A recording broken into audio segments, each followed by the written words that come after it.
A young nurse saved a plane from crashing when both pilots passed out midair. 24 hours later, she received a shocking invitation from the president. What she did while flying the plane left everyone in deep shock. It was on a quiet Saturday morning when Emily Carter boarded a plane from Texas bound for New York, unaware of what was about to unfold, an event that would change her life forever. It was Easter break, and with the hospital quiet and her nursing schedule finally giving her a breather, she decided to spend a week with her mom and dad. Her mother had been begging her to come home for months. Her father? He'd simply sent her a text. "Skies are clear. Come fly home." The airport bustled with life. Families headed off on spring vacations, children clutched chocolate bunnies, and laughter drifted through the terminals like music. Emily, dressed in her nursing school hoodie and jeans, walked quietly to gate 17, clutching her worn leather backpack.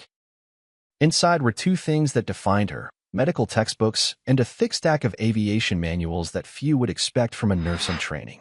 As Flight 628 lifted off and the Texas landscape grew smaller beneath her, Emily leaned into the window, eyes tracing the clouds. A soft smile played on her lips.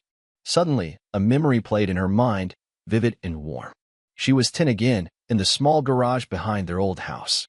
Her father, Captain John Carter, retired now but once the most respected pilot in the region, was hooking up an old flight simulator. The clack of plastic buttons, the hum of the screen, the excitement in her chest as he handed her the joystick. "Left rudder, steady. Now level out." "Good. See? You've got the hands for it," he said with pride, his calloused hand resting gently on hers. "Never underestimate what you've learned, me. Someday, it might matter." Back in the present, the flight attendants moved down the aisles. Passengers chatted casually, the soft rumble of the engine steady beneath their feet. Some were reading, some dozing off. It all felt so ordinary. But at 30,000 feet, above the clouds, fate was writing a new chapter for Emily Carter, one that would take her from a quiet nursing student to a name the world would never forget. And not a single soul on Flight 628 could sense the storm that was silently approaching. At 30,000 feet, above the patchwork of clouds drifting silently over the eastern states, Flight 628 cruised as if nothing in the world could disturb its serenity. The seatbelt sign was off. Drinks clinked gently on trays. A soft hum from the engines created a strange, comforting rhythm. Somewhere near the middle of the plane, a baby cooed. A couple in business class whispered over champagne flutes, and the man in 14C snored gently against the window. Emily Carter sat in 18A, a quiet space near the wing, her tray table down, her attention drifting between the latest chapter of her nursing review book and a half-played aviation simulation video paused on her tablet. The mix of medicine and flight in her world always drew puzzled glances, but she never bothered explaining. Both had been her life since childhood. Both still were. She had just taken a sip of apple juice when it started. At first, it was subtle, a small jolt. A few heads turned, brows lifted, but no one panicked. Then came a second, stronger shake. The overhead bins rattled. A murmur rose across the cabin. The plane dropped slightly, then quickly steadied.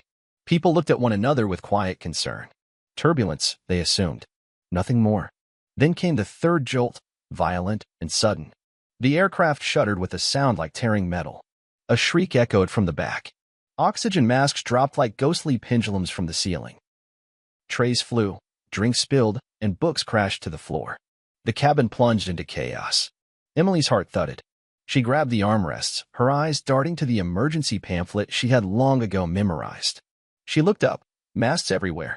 A flight attendant screamed as she stumbled down the aisle, clutching the wall, her face pale and eyes wide with terror. Emily felt the plane tilt slightly. Something was wrong, more than turbulence. Much more. In the cockpit, hidden from the passengers, Captain Ronald Davies gripped his chest with a grunt. His vision blurred. The familiar hum of the instruments around him began to sound far away, as if underwater. The co-pilot, Miles Halpern, leaned toward him. "Captain? You okay?" But the captain didn't answer. His fingers tightened around the yoke, then slipped. His body slumped sideways, falling hard against the window with a dull thud. "Captain!" Halpern lunged toward him but fumbled, knocking the radio headset aside. He reached for the controls, hands shaking. His voice, thick with fear, crackled through the comms, "Mayday. Mayda," before he too staggered, gasping, his face paling. Within seconds, he collapsed forward, arms limp across the controls. In the cabin, the intercom went dead. Static, then silence. That silence, it was loud, heavier than any sound. People began to shout. Someone cried. Children whimpered. A man stood up, yelling, "What's happening?" But no one answered. The plane had begun to drift, not dive, but it was clear that no one was flying it. The flight attendants were frozen, white-faced and wide-eyed. One ran for the cockpit but found the door locked. Emily sat motionless for a second. Then she unbuckled her seatbelt. Something inside her, something instinctual, something old and trained, took over. She moved down the aisle as if in a dream. Two others stood as she moved. One was a middle-aged woman with a red cross badge pinned to her hoodie. The other, a tall man in a navy blazer, spoke up first. "I'm a doctor," he called out. "Let me through." The woman followed. "Paramedic here." The three of them rushed to the front, navigating the panicked sea of passengers. Emily was quiet, focused. She didn't say a word. Not yet. The doctor and paramedic pounded on the cockpit door. No response. "Get this open," the doctor shouted to a flight attendant who was already fumbling with the emergency override key. The door clicked. It opened. And there they were. Both pilots out cold. The cabin crew gasped. The paramedic moved in fast, checking pulses. The doctor pulled out a stethoscope from her carry-on and began examining the captain's chest. "Heart attack," she muttered. "Massive. He's not responsive." "What about him?" Emily asked, pointing to the co-pilot. The paramedic knelt beside him. "Faint pulse. He's breathing. Could be oxygen deprivation or shock." He looked up. "But neither of them is flying this plane." A beat passed. Then another. Panic spread. From the rear of the aircraft came the sound of someone hyperventilating. A woman began screaming. Someone else vomited into a sick bag. A man ran toward the cockpit only to be blocked by a flight attendant shouting, "Stay back." The plane shuddered again, dipping slightly. Emily looked around. No one knew what to do. No one could help. Her eyes scanned the cockpit, the blinking instruments, the open skies ahead, the vast panel of controls that looked so familiar, yet so terrifying. Her father's voice came back, calm and steady. "You know what every dial means. You've landed 100 flights, Em, even if it was just a game." Only, this wasn't a game. She looked at the paramedic, the doctor. The pilot slumped over. The horror in the flight attendant's face. Then Emily stepped forward. "I know how to fly." Her voice wasn't loud, but it was clear, calm, like she had rehearsed it 1,000 times before. Everyone turned to her. The doctor blinked. "You what?" "I've trained on flight simulators since I was a kid," she said, her words quick but even. "My dad's a retired pilot. He taught me everything. Instruments, procedures, landings. I've done this for years." The paramedic looked skeptical. "That's not the same as flying an actual plane." "I know, but it's what we've got." The doctor hesitated. The paramedic looked back at the co-pilot, still unconscious. "You've flown a commercial aircraft simulator?" the flight attendant asked, breathless. "Hundreds of hours." There was a pause, a collective silence, a suspended breath. Then, slowly, the paramedic stepped aside. "Okay," he said. "Do it." Emily took the captain's seat. Her hands hovered above the controls. She took a deep breath, reached for the headset, and slipped it on. "This is Flight 628, she spoke into the mic. "We have an emergency. Both pilots are unconscious. I repeat, both pilots are unconscious. I am a civilian with simulator experience. Requesting immediate assistance." Static. Then a crackling voice broke through. "Flight 628, this is air traffic control." "Say again. Did you say both pilots are down?" "Yes," Emily replied, her voice steady despite the fear clawing inside her. "Both are unconscious. There's a doctor attending them. I'm the only one available to fly the aircraft." A pause. Then another voice, calmer, older. "A flight operations manager, perhaps." "Copy that. 628. "Who am I speaking with?" "Emily Carter." "Emily, do you have access to the controls?" "I do." "Okay. Emily, we're going to help you. You're not alone. First, confirm your current altitude and heading." And just like that, the world shifted. A 21-year-old nurse in training, trained by her father in a garage full of old simulators, was now piloting a commercial aircraft through the skies of America. Behind her, hundreds of passengers sat in stunned silence. Some sobbed quietly. Others held hands. Parents rocked children. No one spoke. But they all looked forward, toward the cockpit, toward the girl with fire in her eyes and steady hands. Emily Carter didn't know if she'd succeed, but she knew she had to try. Because up here, at 30,000 feet, fate had stopped waiting for heroes. The low hum of the engines was the only sound in the cockpit, a rhythm that felt far too calm for the chaos outside. Emily Carter's knuckles were white against the yoke, her hands trembling ever so slightly. The plane, once soaring steadily through the sky, now felt like a bird struggling to stay aloft. The altitude was dropping, slowly at first, then faster. She could hear the faint crackling of the radio as air traffic control's voice came through, crisp and urgent. Flight 628, you're descending too rapidly. Adjust the trim, descend to 10,000 feet, and report back. Emily's breath caught in her chest. Her heart raced, but she forced herself to remain calm. I've got this, she whispered, repeating the words she had so often heard her father say during their years of flight simulations. She pushed aside the fear gnawing at her and focused. Every move was calculated, every action deliberate. Her hands moved with practiced precision, adjusting the trim, pulling back on the yoke to stabilize the descent. She tapped the flaps into place, the aircraft responding with a slight, reassuring hum. The steady pace she had worked so hard to maintain was slipping away. Her heart pounded as the warning alarms in the cockpit screamed at her. Altitude, the machine demanded. She gritted her teeth, forcing herself to ignore the panic that was beginning to set in. Another voice crackled over the comms, a calm but authoritative tone. Emily, listen carefully. We are rerouting you to the nearest airport. Prepare for an emergency landing. She nodded even though no one could see her, adjusting the vectors as air traffic control dictated. The wind was picking up. Outside the cockpit window, the once clear skies had darkened, thick clouds swirling ominously. The plane lurched slightly to the left, the wings buffeted by the fierce gusts. The rain came next, fast, unforgiving, pelting against the glass with the force of tiny hammers. Stay steady. Trust the instruments, she murmured to herself, the words a mantra her father had said every time he'd seen her hesitate at the controls. She repeated them again now, even as she felt the weight of hundreds of lives pressing on her shoulders. She wasn't just piloting the aircraft anymore. She was holding together the fragile thread of hope for everyone on board. The cockpit was alive with a flurry of activity, each click of a button, each dial twist, every brief exchange of information with air traffic control. But still, it was Emily who was doing the work. She guided the plane through the descent, the massive aircraft responding to her every input, as if it, too, knew it had to trust her.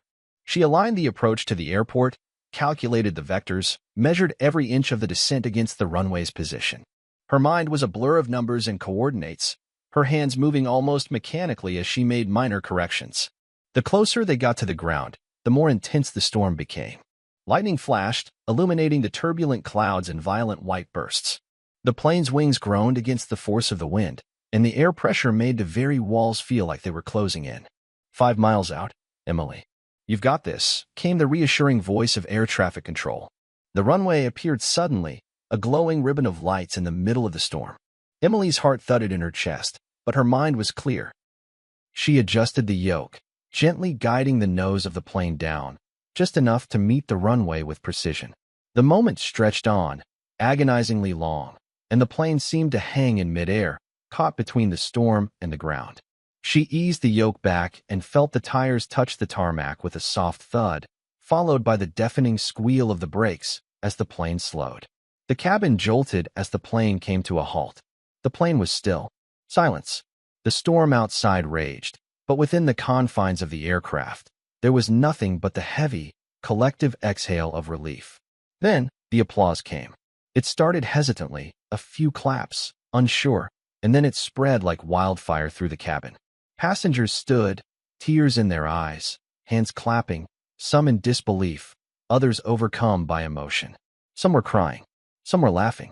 Emily sat still for a moment, breathless, her body finally registering the intensity of what had just happened. As the applause grew louder, a soft sob escaped her lips.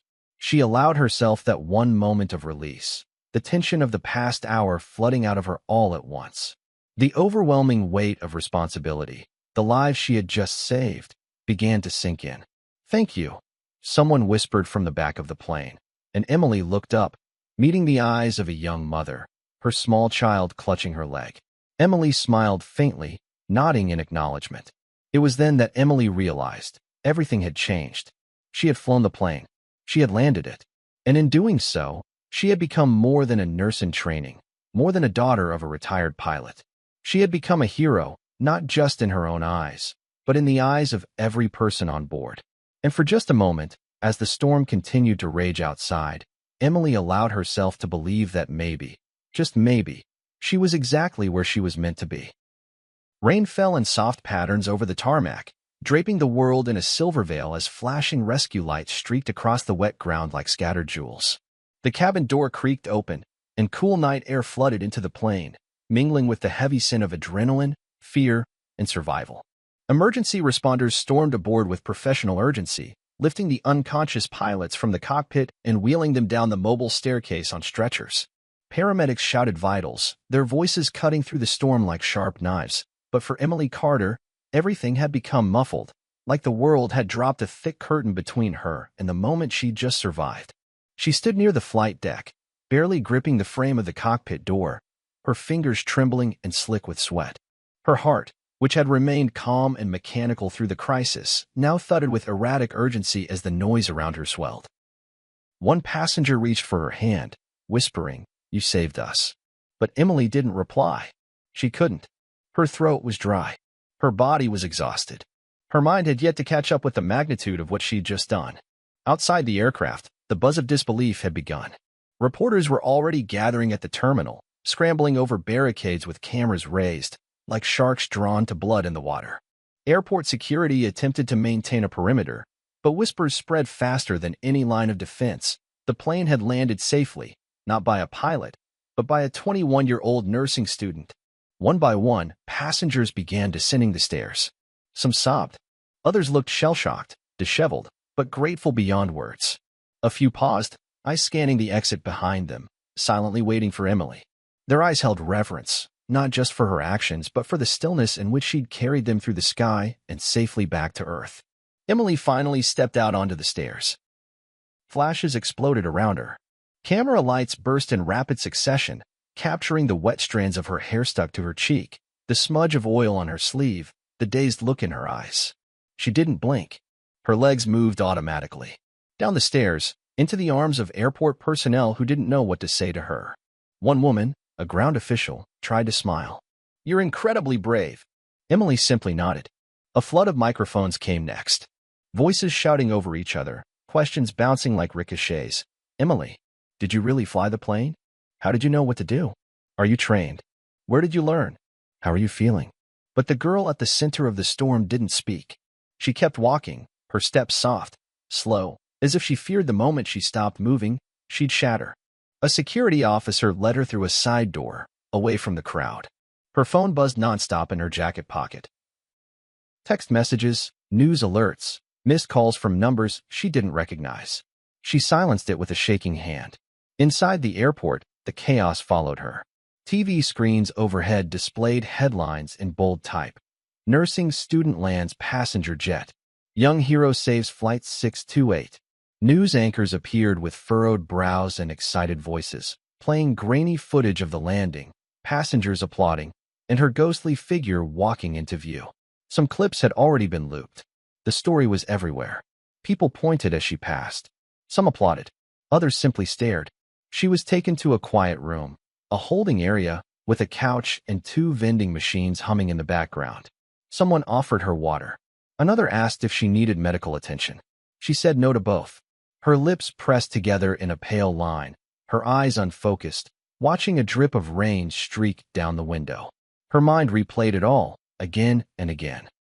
The co-pilot slumping forward, the pilot's last breath, the stunned silence when she announced she could fly, the yoke in her hands, the way the instruments responded like old friends, the voice of air traffic control guiding her. But it was her hands doing the work. Her. She had done it. Hours passed. Eventually, someone from the airline arrived to speak with her, asking questions gently, trying not to overwhelm. She answered in short phrases. Yes, she had flight simulator experience. No, she was not a licensed pilot. Yes, her father used to fly. No, she didn't feel like a hero. They told her she was free to go and that they'd arrange transportation, but she just shook her head. "I want to go home," she whispered. And so she did. A quiet car ride. No words from the driver. only glances in the rearview mirror. The city outside was beginning to wake, bathed in the dim glow of pre-dawn streetlights. But Emily wasn't awake. Not truly. Her mind was suspended between reality and disbelief, every passing moment like a film she wasn't sure she'd start in. Her apartment was just as she left it, unmade bed, half-eaten granola bar on the counter, notes from a nursing assignment spread across the table. It was as if the world hadn't changed at all, except it had. She dropped her bag inside the door and stood still, her eyes glazed. Slowly, she walked to her bed, sat down, and pulled her knees to her chest. Her breath hitched. Her hands gripped the blanket tightly, the only thing tethering her to the ground. Then the tears came, and not loud or dramatic, but slow and relentless, like the rain still trickling down her window. She didn't cry out of fear or grief, but because the weight of survival was crashing down upon her. She had held the lives of hundreds in her hands, and now those hands wouldn't stop shaking. Her phone continued to buzz. It had become a living thing, vibrating against her nightstand like a heartbeat. She turned it over and finally glanced at the screen. Hundreds of messages, emails, missed calls, mentions. Her name was trending. Videos of the landing had millions of views. Photos of her face, wide-eyed, smudged, brave, had been turned into digital posters. One post read, "We don't deserve Emily Carter." Another, "I want to be like her when I grow up." Celebrities had begun to share the story. One aviation page called her the future of flight. Another branded her an icon of instinct and courage. Emily threw the phone under her pillow. She lay down, fully clothed, head against the cold pillowcase, eyes wide open. Outside, the city buzzed with life, but inside her apartment, time stood still. She stared at the ceiling, trying to make sense of her life now. She had boarded a plane to go see her parents for Easter. That was all. She was off for the week. She hadn't even packed much. It was supposed to be a quiet visit, but fate had other plans. And fate, it seemed, had just put her on the world's stage. When she finally drifted into sleep, it was not restful. Her dreams came in fragments, blinking dashboards, screaming passengers, her father's voice from childhood saying, "Trust the instruments," and the feeling of weightlessness as the wheels kissed the runway. She slept through the morning, into the afternoon, and woke to knocking on her door. She didn't answer. She didn't want to. The knock stopped eventually. Later that evening, a crisp white envelope slid beneath the door. It bore no postage stamp, just a golden seal embossed at the top. She sat up slowly, crossing the room barefoot, picking it up like it might be fragile. She opened it with trembling hands. Inside, a single letter. Typed. Formal, but unmistakable. The President of the United States was inviting her to Washington, D.C. Not a media tour, not an interview. An invitation to the White House. To speak, to be honored, to be seen. Emily stared at the words. Her name in the header, the signature at the bottom. She sat down, and for the first time since the landing, she let herself smile. Just barely. A flicker of light after the storm. Because somewhere deep inside her, she knew this wasn't the end of her story. It was only the beginning. Scene.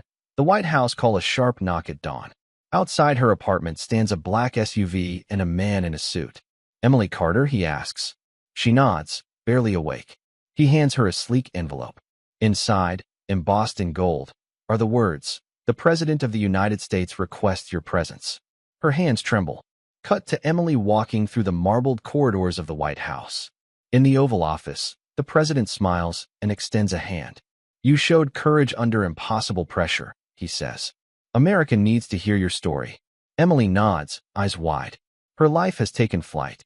The sun hung high in the sky above Washington, D.C., casting golden light over the south lawn of the White House, where an audience had gathered in quiet awe.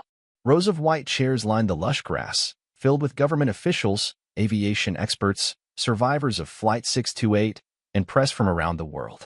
The flags fluttered gently in the breeze, while flower arrangements framed the small stage at the center, an elegant platform where history was about to be honored. Emily Carter stood just beyond the curtain, her breath calm, but her heart fluttering like the wings of a hummingbird. Dressed in a simple pale blue suit and white blouse, her nursing school pin still clipped to her collar, she looked nothing like the headlines that had branded her America's angel in the sky. But her eyes, those soft, determined eyes, carried the weight of all she had lived through, and all that still lay ahead. The President stepped to the microphone, greeted by a wave of applause. His voice boomed through the speakers, steady and warm. Today, we recognize not just courage in the face of crisis, but a rare kind of strength, the quiet, unshakable kind that doesn't wait to be asked. Emily Carter didn't land that plane for glory or fame. She did it because it was the right thing to do, because she believed she could, and because hundreds of lives depended on someone like her stepping forward. He turned toward Emily, lifting a small velvet box. For your extraordinary bravery, intelligence, and selfless action, it is my honor to present you with the Presidential Medal of Honor for Civilian Service. Emily stepped into the sunlight, and the crowd rose. Applause echoed across the lawn, rolling like waves against the White House walls. Flashbulbs burst.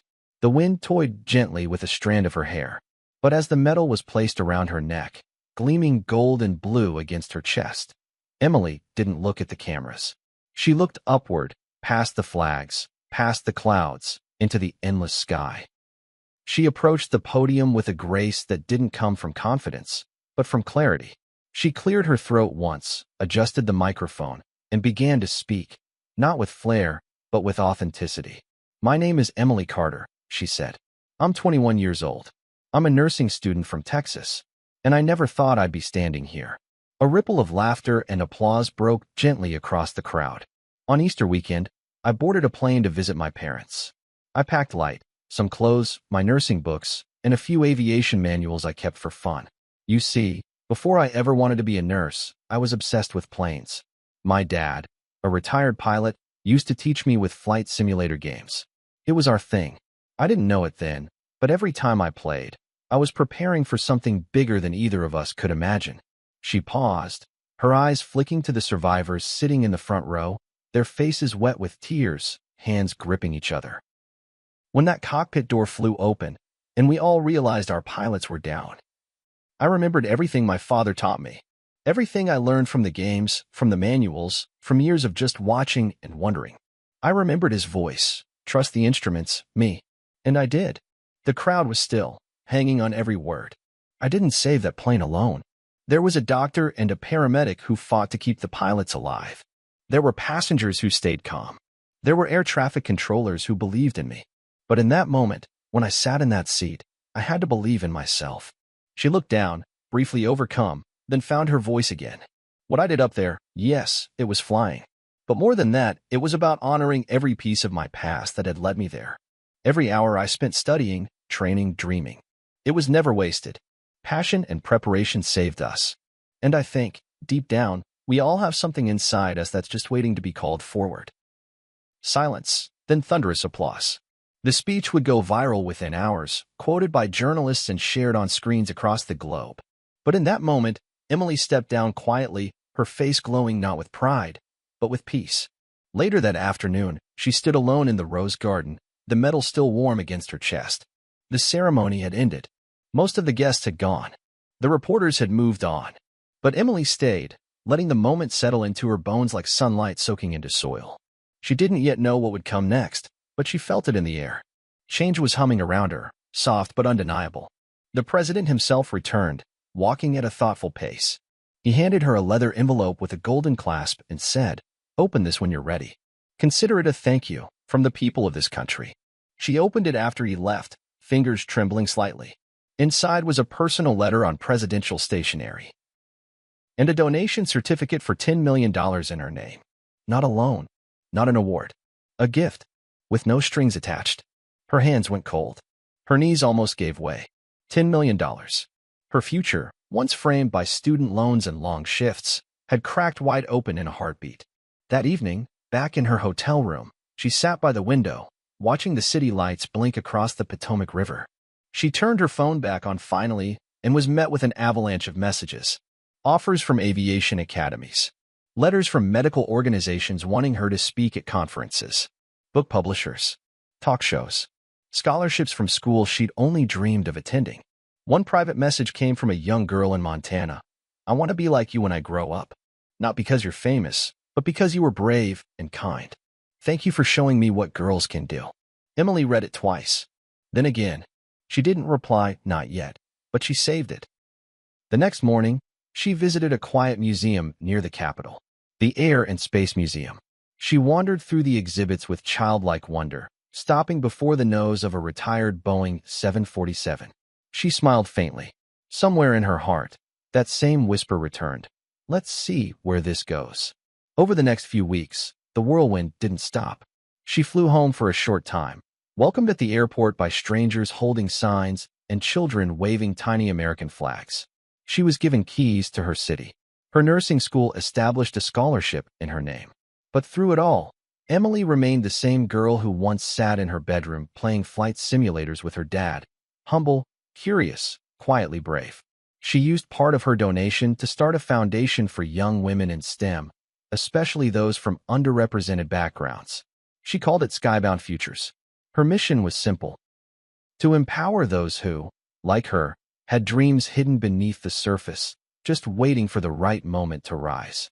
Some days she still studied nursing. Some days she trained in aviation. Some days she did neither, just walked, breathed, watched the sky, and allowed herself to feel everything she'd carried. And as time passed, she didn't let the fame change her. She let it guide her. Everywhere she went, people wanted to know what she planned to do next. Pilot or nurse? They'd ask. She'd just smile, because the truth was, she didn't need to choose. She already knew she would do both. She would follow every road her heart opened, because once you've fallen from the sky and landed on your feet, there's nothing left to fear. One evening, months later, she stood at the edge of a runway in silence. A private jet sat before her, donated by a company inspired by her story, fitted for both emergency medical use and flight education. It bore a name across its side in sleek blue lettering. The Emily Carter one. She stepped toward it, her heart quiet but alive. She climbed into the cockpit. She ran her hands over the controls. And for the first time since that Easter morning flight, she whispered again, "Let's see where this goes." And then, with calm hands and a clear sky ahead, she took off into a future entirely her own.